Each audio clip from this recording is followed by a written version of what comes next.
¿Cómo haremos un viaje de miles de millones de años gracias a la energía? Cada vez que entendemos el universo con una energía 10 veces mayor, estamos entendiendo el universo cuando era 100 veces más joven.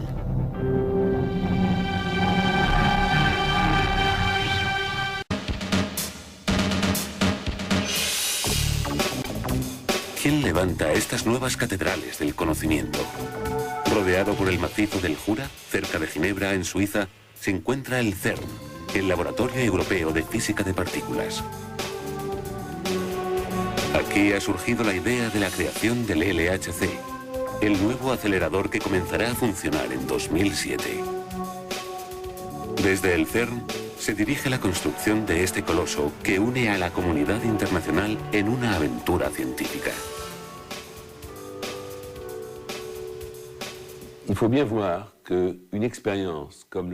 Hace falta entender que un experimento como el Gran Colisionador de Hadrones, que comenzará a funcionar en el verano de 2007, fue concebido en los años 80. Por lo tanto, es un largo periodo de maduración de un concepto, de una idea y de su diseño detallado. En el momento que su diseño queda establecido, buscamos por todo el mundo a las personas que están interesadas en participar en su construcción.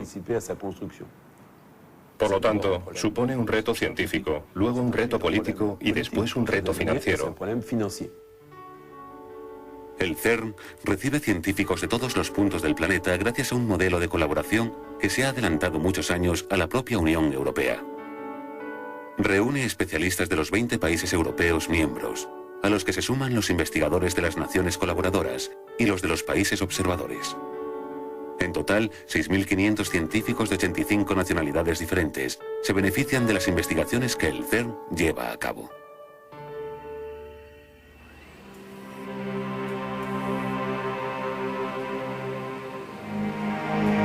La tecnología necesaria para poner en marcha aceleradores cada vez más sofisticados y potentes ha cambiado nuestra vida. Conocer las partículas fundamentales que forman la materia abre las fronteras de la investigación en biología y ya ha revolucionado el diagnóstico y el tratamiento en medicina. La exigencia de la ciencia básica nos beneficia a todos. Cada vez que se fuerza la tecnología para saber de qué estamos hechos, surgen aplicaciones que están presentes en nuestra vida cotidiana.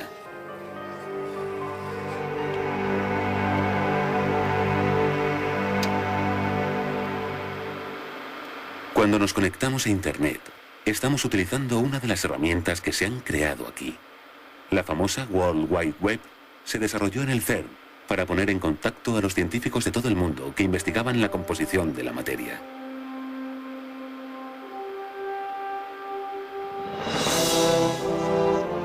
La sociedad del conocimiento y de la comunicación se impulsa en la investigación fundamental.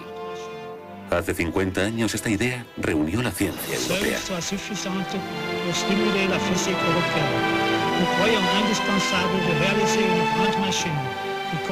Les physiciens, après la guerre, en Europe, avaient totalement disparu. Los físicos, después de la guerra en Europa, habían desaparecido completamente, ya fuese porque habían muerto o porque habían emigrado a Estados Unidos. Hacía falta renovar una escuela de físicos brillantes para que Europa volviese a ser lo que había sido antes.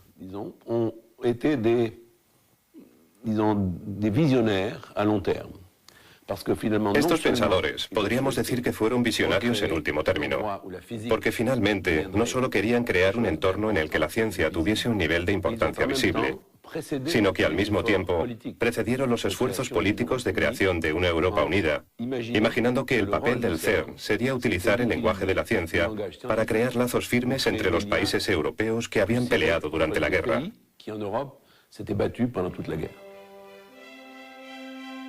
En los años 50 y como consecuencia de la guerra, los laboratorios europeos se habían desarticulado. Hacía falta restituir el papel de la investigación europea y la forma de hacerlo era aliar a las naciones del viejo continente. En 1954 se ratifican los acuerdos entre las 12 primeras naciones que formaron el CERN y se crea la institución definitiva. Europa estaría unida en su búsqueda del conocimiento científico.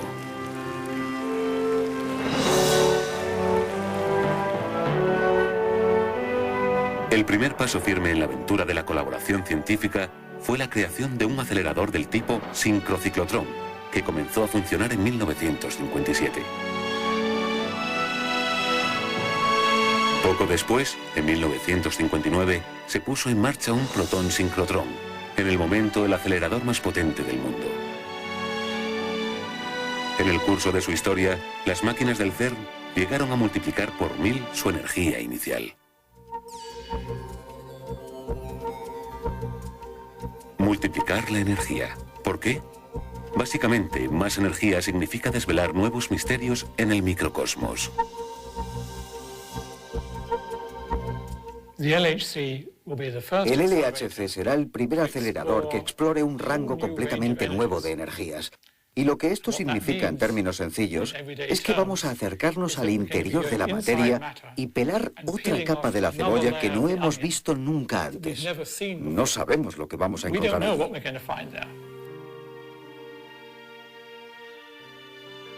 E igual mc cuadrado. ¿Recuerdan la fórmula de Einstein? Nos dice que la energía es equivalente a la masa multiplicada por el cuadrado de la velocidad de la luz. En otras palabras, la masa es una forma extraordinariamente concentrada de energía. Las colisiones entre partículas a alta energía dan lugar a nuevas partículas. Pero ¿cómo funciona la máquina capaz de controlar este pequeño milagro? Todos tenemos un acelerador de partículas en nuestra casa, en el cuarto de estar. Se trata de un televisor. Lo que hace un televisor es tomar electrones separados de los átomos y los empuja con campos magnéticos para hacer que vayan más rápido, y los curva en la dirección que queremos para ver la imagen en la pantalla.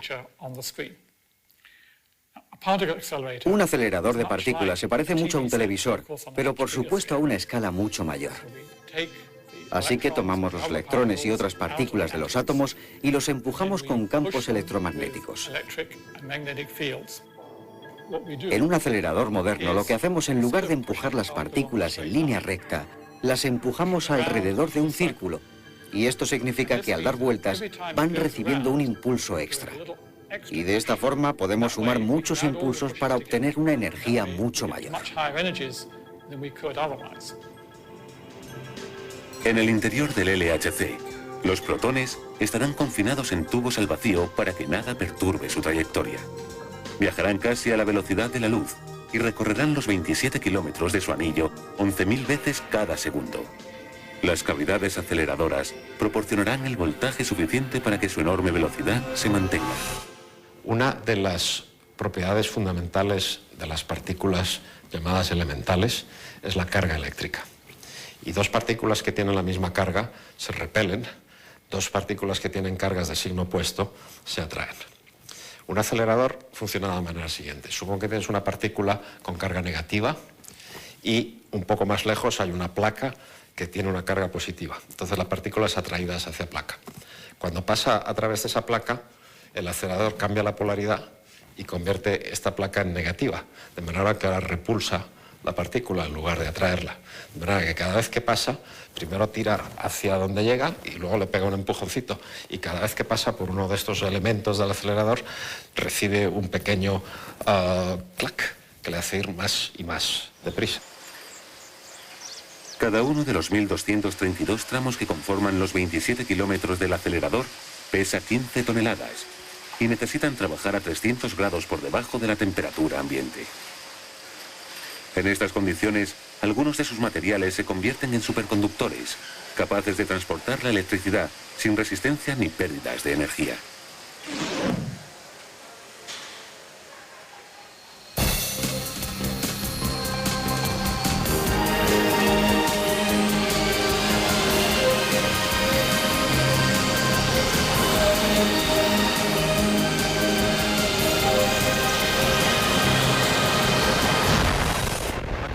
Nos encontramos en el túnel del antiguo LEP.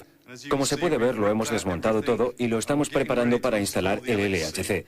Así que, con un poco de suerte, en un par de años aquí estarán los imanes en funcionamiento que van a transportar partículas con 7 teraelectrovoltios de energía en esta dirección y otros 7 teraelectrovoltios en esta otra. Van a pasar por aquí y finalmente colisionarán allí, en el centro de uno de los experimentos.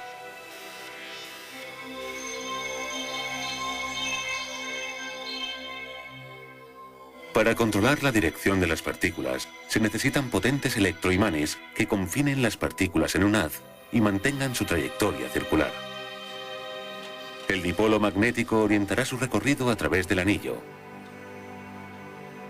Y el cuadripolo magnético mantendrá a los millones de protones en una estrecha gota de energía. El reto del nuevo acelerador será controlar este nuevo rango de energía. Tenemos que tener en cuenta que una de las cosas que diferencia al LHC respecto a otros aceleradores es la alta energía con la que opera. Hay que decir que el haz de partículas está compuesto por paquetes de miles de millones de protones. Cada haz de partículas tiene unos 3000 de estos paquetes. Y todo esto da vueltas a través de los pequeños tubos a muy baja temperatura. Y tenemos que tener mucho cuidado. La energía de estos haces de partículas es equivalente aproximadamente a la de un portaaviones británico, uno de pequeño tamaño, de los que se mueven a unos 11 nudos. Así que se trata de una gran cantidad de energía. Y si tenemos un fallo, podemos perforar nuestros propios imanes y nuestro túnel. Y nos llevaría meses repararlo. En 2007, todos los tramos del LHC estarán preparados para recibir el chorro de protones. Saldrán de la máquina más veterana de todo el complejo del CERN, el ingenio que provee de partículas separadas de sus átomos a todos los experimentos. Este es el primer acelerador en el conjunto del complejo. Los protones salen de la fuente de iones que está detrás de mí y son acelerados a través del LINAC hacia las siguientes máquinas interconectadas del complejo, antes de que en 2007 lleguen hasta el LHC. La cadena de aceleradores interconectados del CERN le ha convertido en la factoría de haces de partículas más versátil del mundo. La idea de interconectar los anillos surgió en 1965. No se trataba solo de una máquina más grande. Era un instrumento de 300 metros de diámetro que permitía la colisión entre dos haces de protones.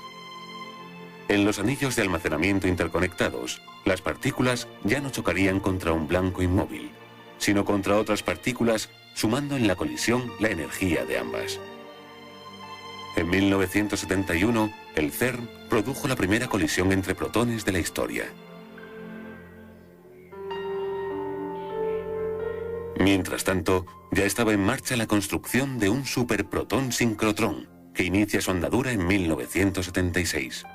Sus 7 kilómetros de diámetro, que atraviesan la frontera con Francia, pronto sobrepasaron la energía para la que habían sido diseñados inicialmente.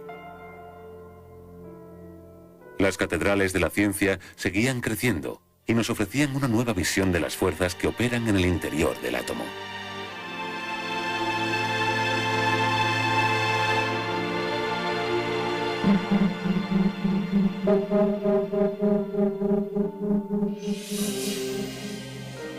¿Cómo es el interior de la naturaleza? Los electrones forman una nube alrededor del núcleo del átomo, y el núcleo está compuesto de neutrones y protones, compuestos de 3 quarks cada uno. ¿Nada más? No. Otras partículas colaboran para que la naturaleza siga su curso.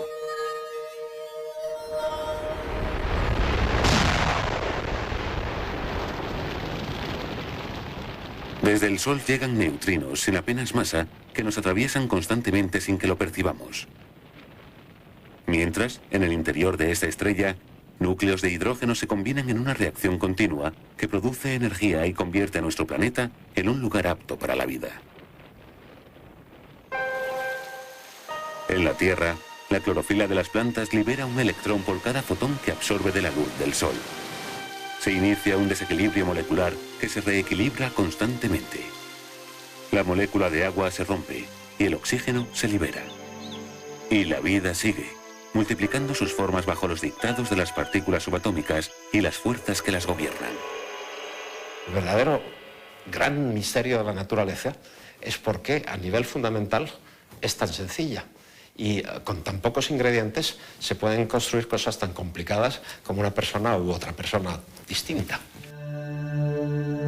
A partir de la idea teórica del quark, en los años 60 se desarrolló lo que los físicos conocen como modelo estándar de las partículas y las fuerzas. Una elegante y sencilla forma de explicar la materia y sus interacciones.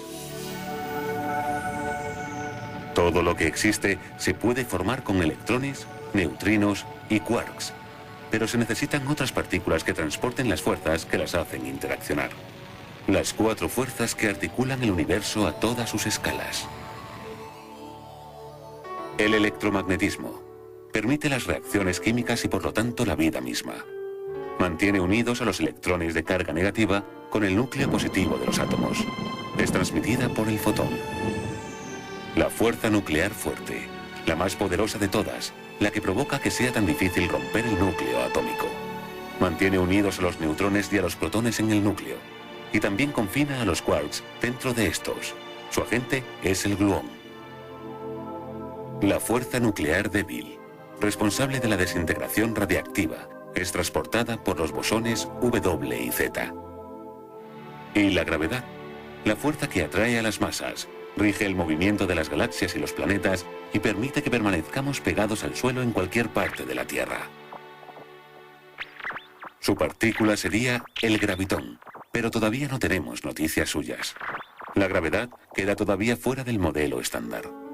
En 1973, el CERN, gracias a las corrientes neutras de la fuerza débil, confirmó que el electromagnetismo y la fuerza nuclear débil son diferentes caras de una de las fuerzas que rigen el universo. Un paso más en el sueño de unificar nuestra comprensión de todo, de simplificar la manera en que describimos las fuerzas que nos someten y nos hacen posibles.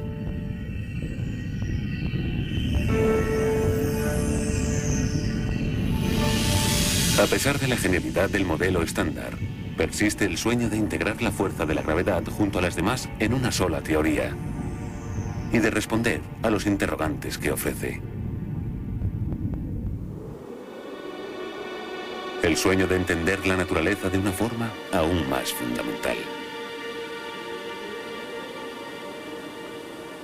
El modelo estándar es la base de nuestra comprensión presente de todas las partículas elementales y de todas las fuerzas, con la excepción de la gravedad.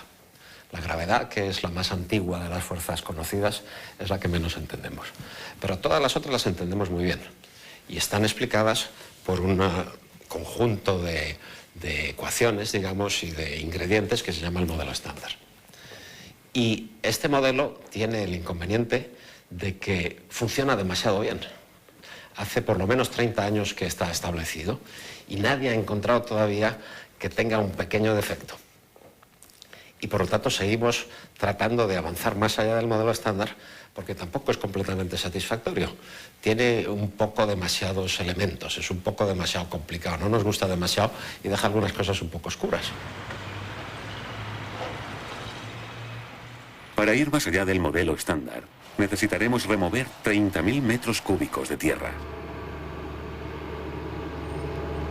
A 100 metros de profundidad se lleva a cabo la titánica obra que prepara el espacio que utilizaba el anterior acelerador para poder albergar los experimentos del LHC.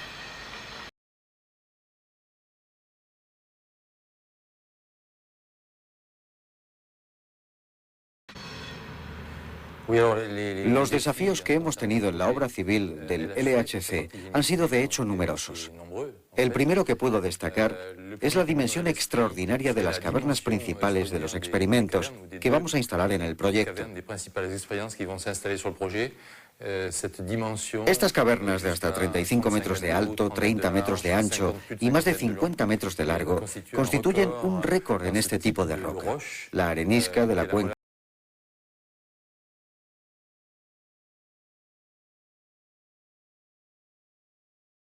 hemos utilizado algunos equipamientos especiales para este trabajo. Hemos utilizado lo que llamamos TBM, Tunnel Boring Machine, una tuneladora que es un monstruo de 100 metros de largo que se come, que arranca la roca y que avanza a una velocidad importante, como un auténtico topo, con un diámetro de 3 o 4 metros, según el caso, a una velocidad de 30 metros al día cuando todo va bien.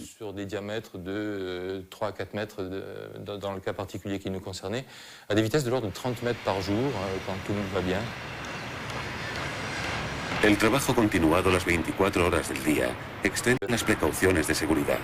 450 personas trabajan desde 1999. Además, se necesita congelar el suelo para que las corrientes subterráneas de agua no impidan modelar el terreno. Básicamente la obra consiste en dos grandes pozos de 100 metros de profundidad y 20 metros de diámetro que se han realizado mediante unas técnicas de congelación del suelo debido a la cantidad de agua que había en el terreno.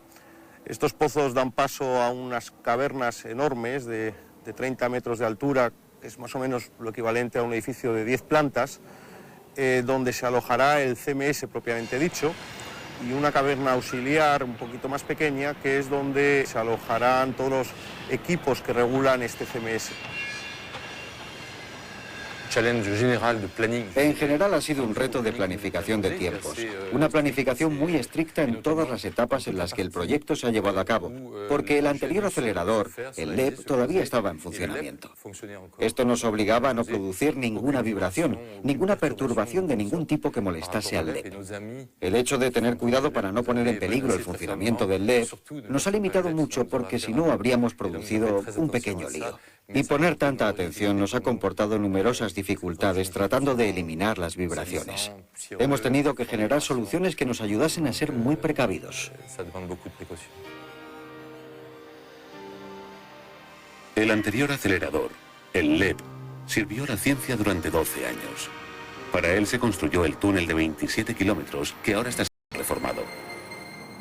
El LEP comenzó a funcionar en agosto de 1989, convirtiéndose en la mayor máquina del mundo.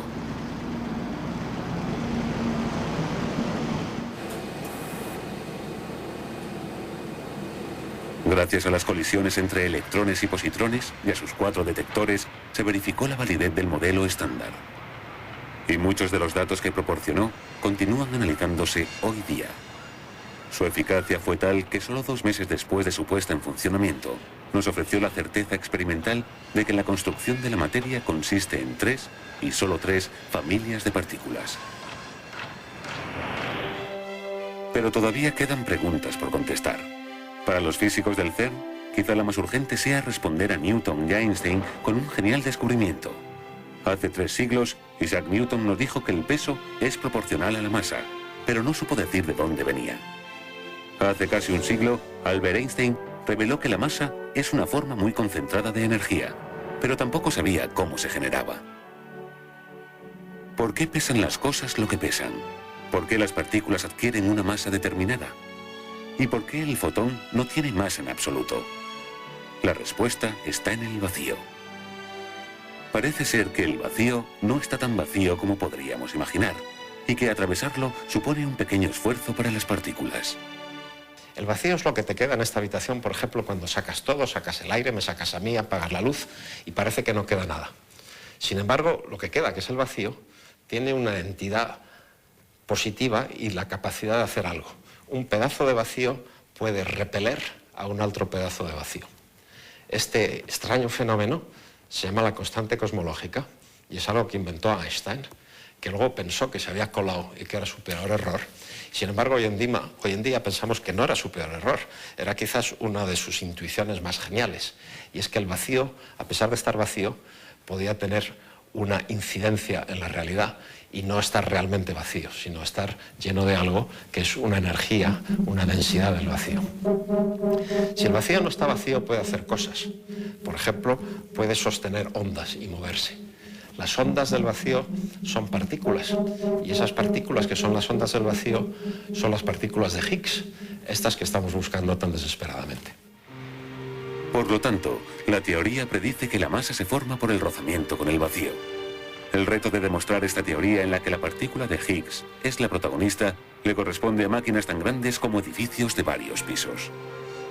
Son los detectores Atlas y CMS, rastreadores de las brutales colisiones que producirá el acelerador LHC. Ellos darán con el ansiado bosón de Higgs.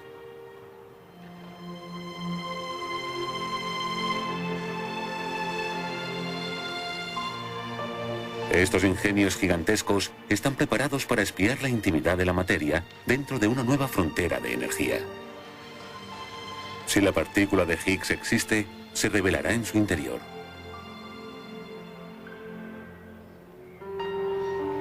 Los detectores son algo así como sistemas de vigilancia superprecisos. No atrapan a las partículas, de hecho atraviesan toda su estructura, pero son capaces de informar de su identidad, de su energía, de su dirección y de su velocidad.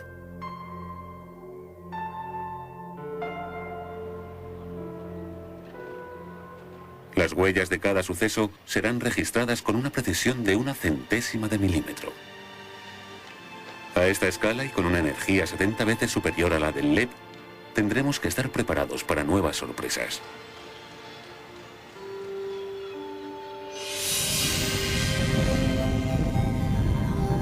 Podrán hacerse visibles los componentes de la misteriosa materia oscura. Puede que encontremos nuevas dimensiones compactas en espacios infinitesimales. Se verificará si existen partículas supersimétricas tremendamente masivas. O agujeros negros diminutos que se desintegran en fracciones de segundo. So we are here 100 meters underground. Nos encontramos a 100 metros bajo tierra en el lugar en el que se va a instalar el detector Atlas. Este detector es muy grande. Es el más grande de todos los experimentos del Gran Colisionador de Hadrones. Mide unos 50 metros de largo y unos 25 de alto. Es como un edificio de 6 pisos. El gigante Atlas es el más grande de los 4 detectores del LHC. Representa la mayor colaboración científica que jamás haya conocido la física experimental. Las colisiones frontales de protones en su centro dejarán huellas que revelarán nuevas partículas y nuevos procesos en el interior de la materia. Por eso necesita, sobre todo, espacio. Espacio para poder alojar la maquinaria del imán, capaz de generar un campo magnético muy potente y preciso.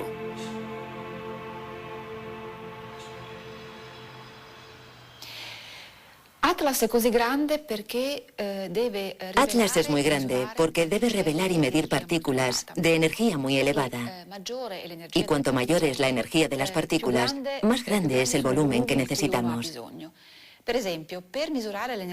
Por ejemplo, para medir la energía de los electrones y los fotones, partículas presentes en nuestra vida diaria, utilizamos detectores llamados calorímetros que absorben estas partículas y son capaces de medir su energía. Cuanto más elevada es la energía de electrones y los fotones, más espeso debe ser el calorímetro. Por lo tanto, un salto en la energía del acelerador, el LHC, conlleva un salto en las dimensiones de los aparatos experimentales. Atlas está compuesto de cerca de 100 millones de canales electrónicos que producen millones de señales. Y para transportar estas señales necesitaremos 3.000 kilómetros de cable.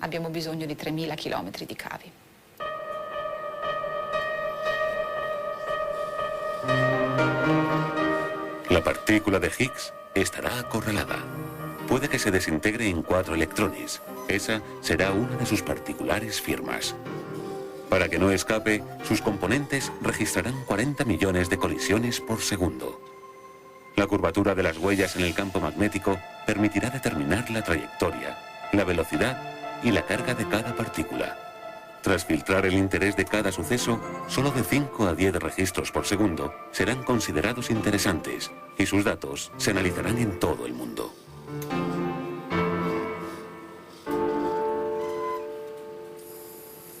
Hay que pensar que estos grandes experimentos que utilizamos para la física de altas energías están constituidos por varias capas concéntricas en torno al punto de la colisión de las partículas. Son un poco como las diferentes muñecas que componen las matrioscas rusas. Cerca del punto de la colisión tenemos detectores basados en silicio dentro de un campo magnético que mide la trayectoria de las partículas cargadas que produce la colisión.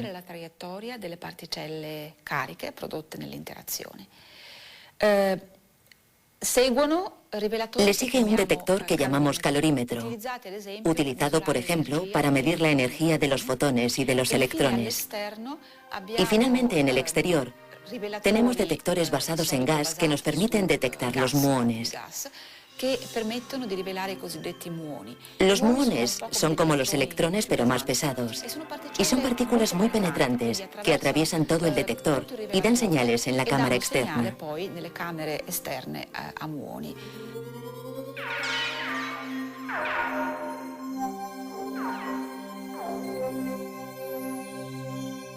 Atlas será muy preciso identificando cada producto de la colisión, pero otra máquina será más eficiente para determinar la energía de algunas partículas. Su compañero y rival, CMS.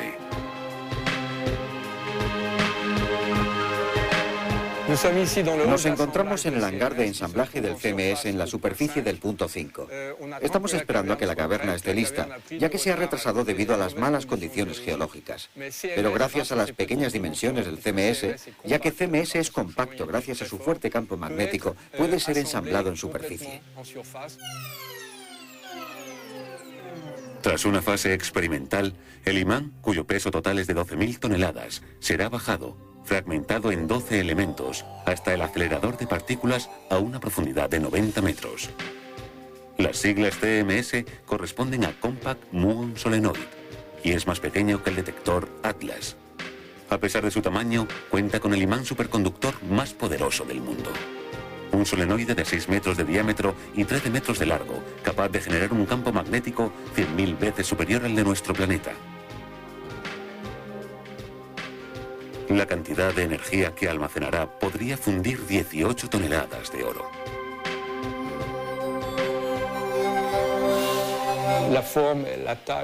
La forma, el tamaño, todo lo que concierne al experimento depende de la elección del imán. Atlas y CMS han hecho una elección muy diferente y el resto del experimento está influido por esta decisión. Es importante comenzar por elegir el imán que se va a utilizar para medir los muones.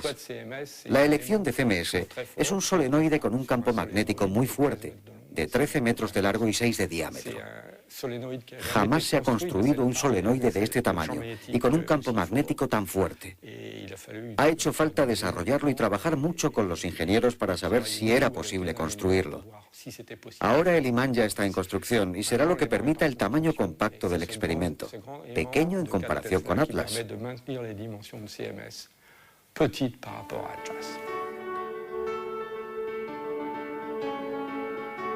Las teorías no predicen cuál será el peso del bosón de Higgs, pero tanto si tiene mucha masa como si es ligero, CMS dará con él.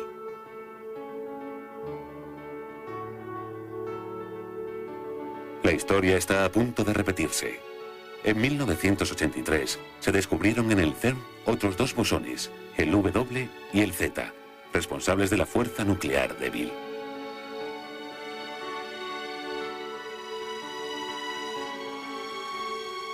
El hallazgo corrió a cargo de un equipo de más de 100 personas, liderado por Carlo Rubbia.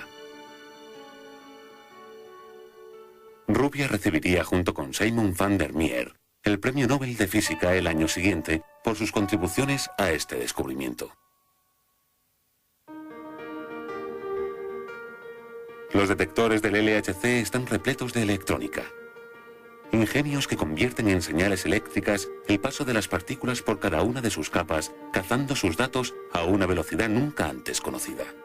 Datos, números que representan lo que ocurre en cada colisión. Aunque un suceso a nivel subatómico tiene otro aspecto menos frío que los números. Por ejemplo, este. Fotografías de partículas interactuando unas con otras. Fueron tomadas en los años 70 en el interior de un detector mítico, la cámara de burbujas Gargamel. Antes de la llegada de la electrónica, las trampas destinadas a revelar la vida de los entes subatómicos estaban llenas de fluidos muy densos en los que se registraban sus movimientos. Gargamel llegó al CERN en 1970. Medía 4 metros de largo, 2 de diámetro y contenía 18 toneladas de freón líquido a 20 atmósferas de presión. Al atravesar este líquido sobrecalentado, las partículas producían pequeñas burbujas que se alineaban a lo largo de su trayectoria. Los resultados se fotografiaban y se analizaban. Estas cámaras fueron creciendo y 3 años más tarde, Francia y Alemania se hicieron cargo de la construcción de otro gigante para el laboratorio europeo, la Gran Cámara de Burbujas Europea, en la que de 1973 a 1984 se tomaron 6 millones de fotografías. Imágenes de un microuniverso lejano, profundo, que nos hablan de la historia del espacio que estudiamos con satélites y sondas. Un entorno frío y tranquilo, que tiene un origen turbulento, el plasma de energía y partículas en el que se gestó la materia.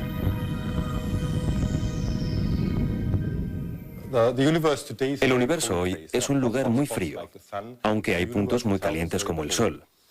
Y, por ejemplo, si una estrella explota en una supernova, se condensa en una estrella de neutrones muy densa. Y dentro de esta estrella de neutrones, la densidad podría ser tan alta como para encontrar ahí un poco de plasma de quarks y gluones. Y como no conocemos exactamente cuáles son las condiciones para que se cree este plasma, vamos a estudiarlo con el LHC.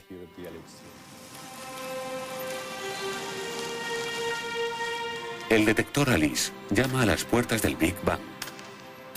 Utilizará las energías del LHC para recrear el plasma de quarks y gluones que vivió tan solo unos microsegundos después de la gran explosión.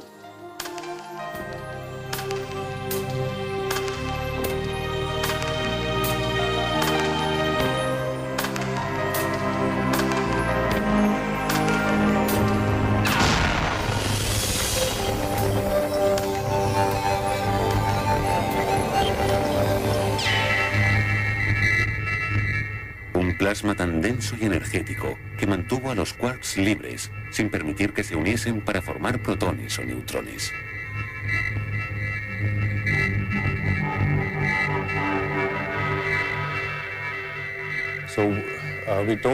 Como no podemos contar con un auténtico Big Bang, recreamos un pequeño Big Bang. Y lo hacemos tomando los núcleos más pesados de que disponemos. Y los hacemos colisionar a muy altas energías. Y gracias a estas colisiones la energía se transforma en calor.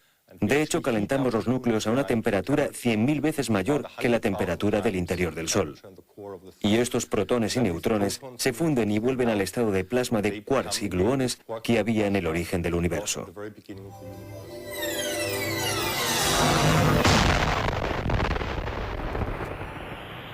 El interior de una estrella de neutrones es tan denso que un fragmento del tamaño de un clavo es tan pesado como 1000 aviones de pasajeros. Los físicos que operan en ALICE observarán esta gota superconcentrada de materia durante fracciones de segundo. Según se expanda y se enfríe, dará lugar a las diferentes partículas que constituyen la materia del universo actual.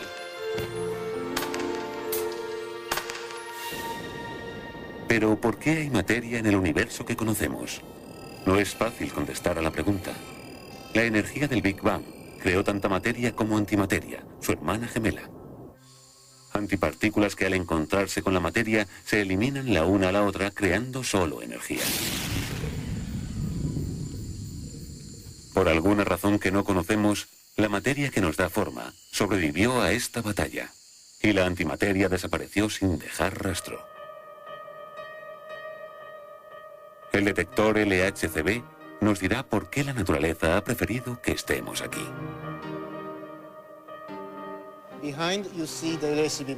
Detrás de mí se encuentra un gran imán. Se trata del componente más pesado del detector. Pesa unas 1.700 toneladas y consume unos 2 megavatios de energía. Cuando las partículas cargadas lo atraviesan, curvan su trayectoria y así medimos su velocidad. En un mundo de antimateria no notaríamos la diferencia. La antimateria es el espejo de lo que conocemos. Antipartículas iguales a las partículas, pero con valores opuestos.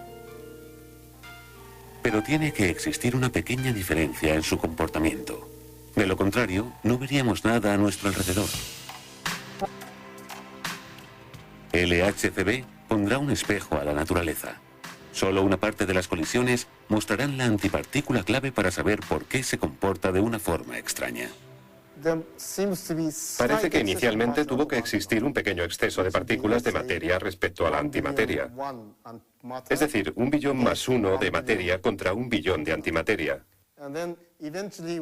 Y cuando el universo se expandió, las partículas y las antipartículas se encontraron y se aniquilaron. 1 billón de partículas se aniquiló con 1 billón de antipartículas. Pero como había una partícula de materia más, todo lo que somos ahora surgió de ese pequeño exceso. La antimateria forma parte de las fantasías que habitan en la ciencia ficción. El sueño de crear propulsores de antimateria gracias a la energía que puede generar sobrepasa cualquier pronóstico realista. Sin embargo, este tipo de partículas desaparecidas del universo se pueden crear artificialmente. De hecho, el CERN cuenta con una auténtica fábrica de antimateria, capaz de generar 50.000 átomos de antihidrógeno al día. Y las antipartículas ya han mostrado un rostro útil al servicio de la sociedad. Ya hoy tenemos dispositivos mediante antimateria con los que podemos vernos por dentro del cuerpo e incluso ayudar a curar enfermedades. El PET escáner, que es tomografía de emisión positrónica, utiliza positrones, que es antimateria, antielectrones. Estos positrones nos ayudan a vernos mejor de manera incruenta, de forma que no hace daño al organismo, no afecta. Es una medida absolutamente cómoda, sencilla, de comprender cómo funciona el cuerpo incluso en movimiento. Incluso se ven los pensamientos dentro del cerebro gracias al PET escáner. Dominar la materia para que podamos vernos por dentro es una realidad desde hace años. Hoy día hay 15.000 pequeños aceleradores de partículas en todo el mundo. Están en los hospitales donde a través de los escáneres PET y los TAC observamos los tejidos blandos de nuestro cuerpo y diagnosticamos enfermedades como el cáncer. Las partículas domesticadas están también presentes en el tratamiento. Podemos bombardear de antiprotones un tumor sin que dañe el tejido sano. Estos son los retornos tecnológicos que surgen cuando se fuerza la tecnología a sus límites gracias a la investigación fundamental. Desde el CERN se generan prototipos y técnicas en colaboración con la industria que acaban teniendo un fuerte impacto en la sociedad. Se ha demostrado que por cada franco suizo que el CERN emplea en comprar alta tecnología, se generan 3 francos suizos en la industria.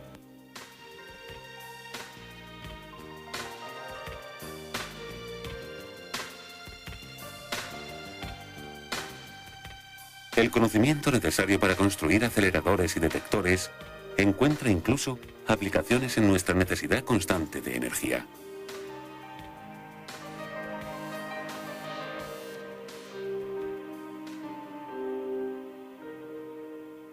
El CERN tiene tecnologías en el sentido de que como el CERN conoce muy bien y simula qué es lo que pasa con la interacción de las partículas con la materia, hemos sido capaces de desarrollar, yo he estado participando en ello, un sistema en base a los conocimientos de CERN que permite la eliminación por transmutación de los residuos radiactivos. Solo quedan aquellos que tienen una vida media de cientos de años como mucho, de 30 años, que luego al final desaparecen al cabo de 300 años. Pero todos aquellos que tienen vidas que suponen una duración de más de 1000 años, los sabemos destruir. De manera que podemos ser capaces de originar a través de nuestros principios y nuestros diseños conceptuales una energía nuclear limpia. Quizá la herramienta creada por el CERN que más utilizamos sea la World Wide Web, la forma en que nos comunicamos a través de Internet. Desde su creación en 1990, de manos de Tim Berners-Lee y Robert Cailliau, ha dado lugar a una de las revoluciones más profundas de la sociedad de la información.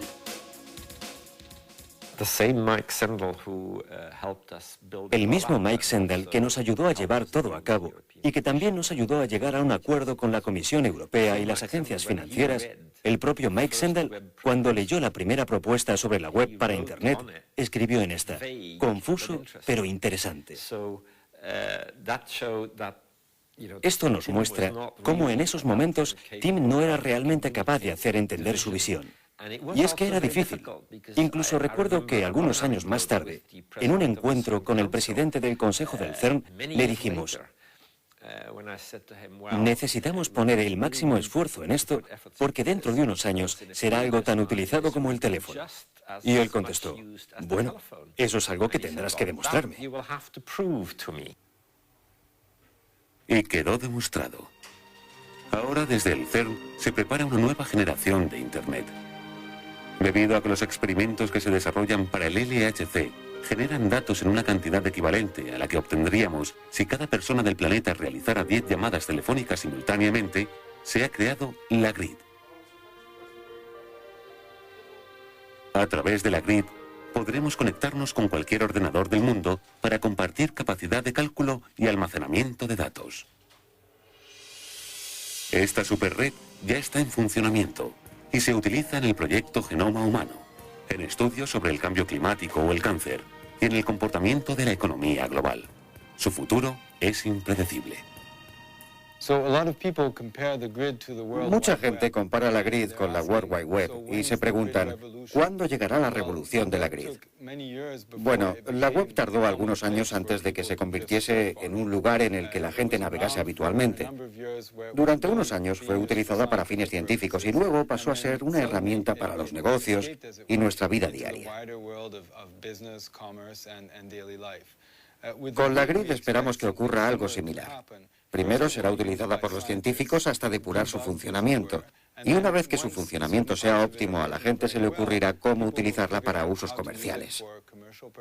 De hecho, el almacenamiento de datos es muy interesante desde el punto de vista comercial. Y si se puede hacer en la grid, ¿por qué no? Así que esperamos que llegue este tipo de usos económicos.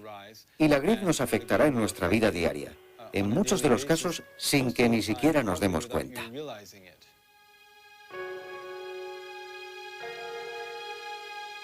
La grid está en marcha y será para todos. El CERN disemina el conocimiento que genera para garantizar que llegue a la sociedad. ¿Qué hubiese ocurrido si la World Wide Web se hubiese creado en una empresa privada? Quizá no sería lo que es ahora. Por esta razón, las grandes compañías tampoco quieren perder el ritmo que marca la investigación básica y mantienen una estrecha colaboración con el CERN.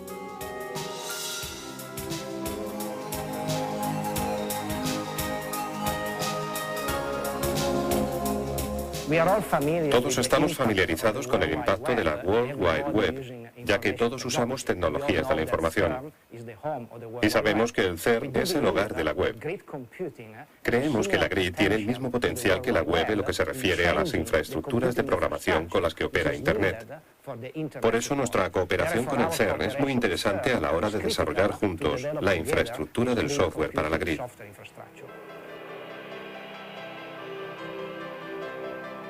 La tecnología punta que sirve para investigar las propiedades del microcosmos siempre va un paso por delante.